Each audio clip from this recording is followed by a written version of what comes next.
Ukuguquguquka kwesimo sezulu kuyaqhubeka nokuhlalisa lubhojozi imphakathi yakuleli. Inkanyamba nemililo yashiya kukhalwa kwaZulu Natal ngonyaka u-2019.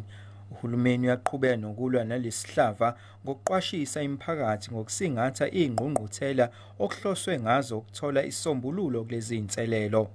Uhulumeni uthi nakuba kubalulekile ukudlondlobalisa umnotho, kodwa akumele kwakhelwe phezu kokuhlukumeza imvelo. Esingeke sakuvuma ukuthi kube neyomuntu onohlaka olizofuna ukuthi sibheke ingxenye yodwa, ukuthi asimise ukuthuthuka kwezimboni, sibheke ukuvikela imvelo, o asibheke kakhulu ukuthuthuka kwezimboni siyeke imvelo. Uhulumeni wenze ucwaningo lwemkhakha okuyiyo ekhiqiza umoya ongcolile kakhulu. Sesizoba nezinhlelo ezibhekisela ekuthenini singayehlisa kanjani-ke le carbon kulezi ndawo lezi akade sesiyitholile, ukuze phela sikwazi nathi ukuthi sehlisa i-carbon, i-climate change ngokunjalo ikwazi ukuthi iyehle.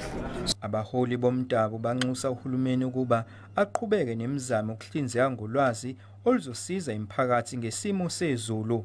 Ngicabanga ukuthi kusadinga ukuthi kube nokunye ukuqeqesheka kwakhulukazi kwabaholi bomdabu, ngoba ibona abahlala nabantu lapha endaweni zasemakhaya, ukwazi ukubafundisa ukuthi yiziphi izinto ekufanele uzenze nezinto engafanele uzenze. Ngo-2019 uhulumeni uphasise umthetho wentela ozohlawulisa inkampani engaqhiza iqakala ukukhiqiza umoya ongcolile.